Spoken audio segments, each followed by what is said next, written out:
Hey guys, Dave Keller here with Market Misbehavior. I'm often asked about candlestick analysis, which is a traditional Japanese form of technical analysis, way to visually represent the intraday supply and demand.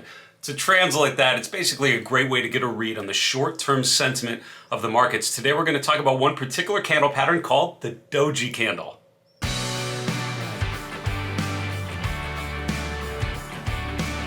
Now, if you start to get into candlestick analysis, you find you have some crazy labels for some of these patterns. Things like doji and abandoned baby and three black crows and all sorts of things.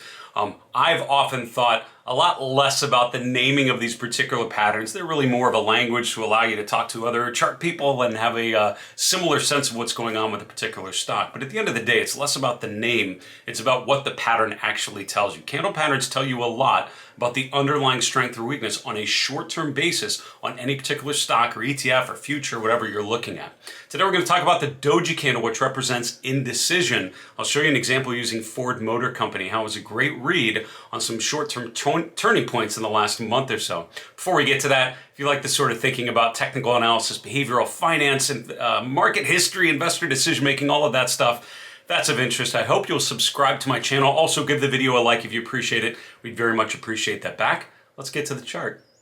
So here we're looking at a chart of Ford Motor Company over the last 2 years. Now, while a 2-year daily chart does give you a really good sense of the long-term trajectory of a stock, it gives you a sense of the overall trends in play, really doesn't help you understand the short-term dynamics. What you have to remember about candle charts is that they're really designed to give you a read on the short-term environment. Now, a bar chart represents each day by a bar, and each bar represents the open, high, low, and close for a particular day. Here we're going to look at Ford Motor Company using a candlestick chart or a candle chart. And basically, here's the way that I would quickly summarize it. If you have a clear candle, that means the close is above the open. If you have a solid candle or a black candle, that means the close is below the open.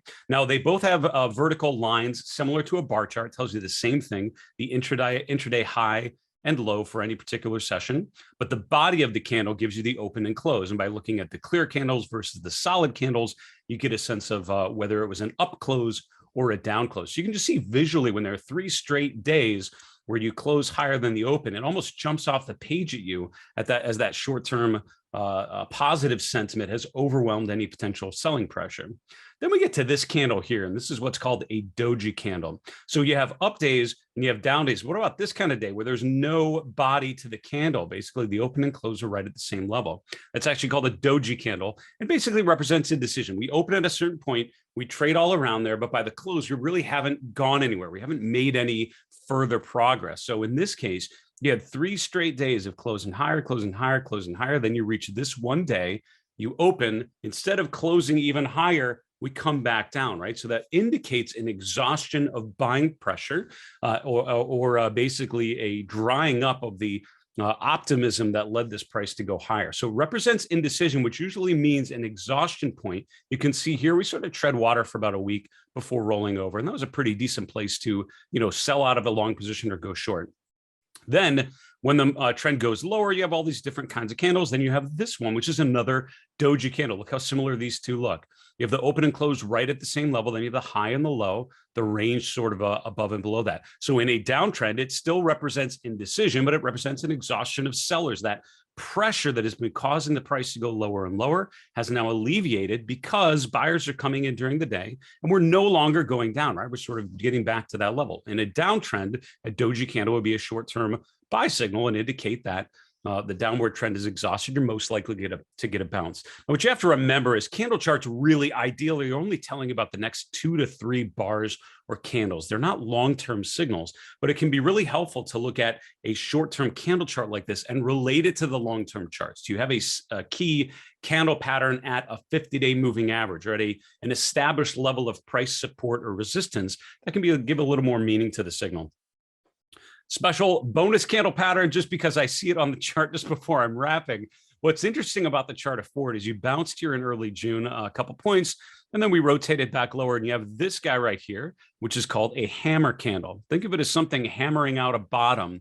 And you can see it literally looks like a hammer. You have the head of the hammer and then the long handle coming down. So technically what it is, the open and close are near each other at the upper end of the range. The open or close can be higher. It really doesn't matter in this case, as long as they're both at the upper end of the day's range. There's very little to no upper shadow, meaning we basically opened or closed right at the highs of the day. And then there's a long lower shadow. That's the handle of the hammer. So think about what this means in the short term. The stock was selling off. You open at a certain point, you trade down during the day around 1060 price point. Buyers obviously come in and push the price back above the open. Think about what that means in terms of a reversal in short-term sentiment from distribution to accumulation. That more often than not, again, tells you the next couple of days are more likely to be higher.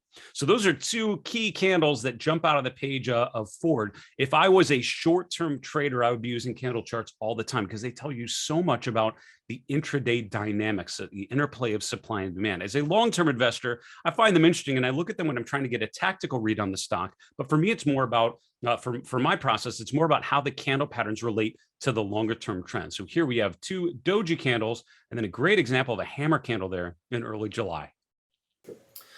So there you go. That is the doji candle, which again represents indecision. On a candle chart, you'll see all the big open candles, the big down candles, up days and down days, but then you'll see the doji candles. They'll jump off the page because they look so different. They're fairly rare, right? More often than not, the open and close are at different levels, but when they're at the same level, think indecision. That basically means whatever trend was in play is stalling out. You probably most likely have a reversal in the other direction.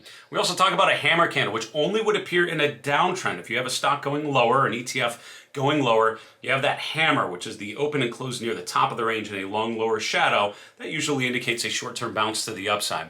These are just a couple of many candle patterns that I found incredibly helpful. We'll do more videos on this topic and tease out some of the other ones. Are there other candle patterns or chart patterns that you'd like me to dig into? Let me know in the comments below. For Market Misbehavior, I'm Dave Keller. Be safe, be well, bye-bye.